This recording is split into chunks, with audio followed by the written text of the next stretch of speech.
France a un problème avec la mort. On a eu le terrorisme, les attentats, qui étaient liés à la mort. Donc quand on brandit la menace de la mort, il y a une panique, il y a même une psychose. Eh bien, le coronavirus a réactivé cette psychose, sous une autre forme. Parce que là encore, il y a la mort en perspective, le risque de la mort. Il faut prendre des... Donc comme il y avait un état d'urgence par rapport au terrorisme, il y a un état d'urgence sanitaire. Mais les deux schémas sont très proches l'un de l'autre.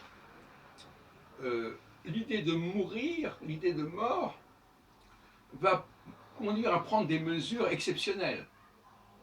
En l'état d'urgence, c'est des mesures exceptionnelles. Ça a été fait au lendemain de l'attentat de Charlie Hebdo, etc., d'Hyper Cacher. Donc, dès qu'en France, on a cette problématique de la mort, on doit prendre des mesures exceptionnelles. Et je crois que c'est allé beaucoup trop loin. Alors, je ne veux pas faire preuve de cynisme, mais ruiner l'économie française pour éviter quelques dizaines de milliers de morts, sur une population quand même de près de 70 millions d'habitants, ça pose un problème. Donc il faudrait quand même qu'il y ait une espèce d'hypersensibilité à ce problème de la mort, et la France réagit mal face à la mort. En Israël, par exemple, que je connais bien, le fait qu'il y ait des attentats, etc., n'a pas modifié le mode de vie des gens.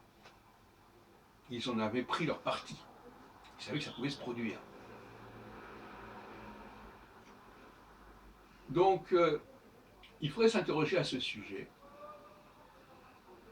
et se demander s'il ne faut pas mieux maîtriser le rapport à la menace de mort.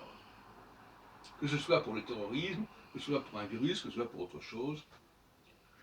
Il y a eu comme on a dit, une hyper-réaction, une overreaction du gouvernement français.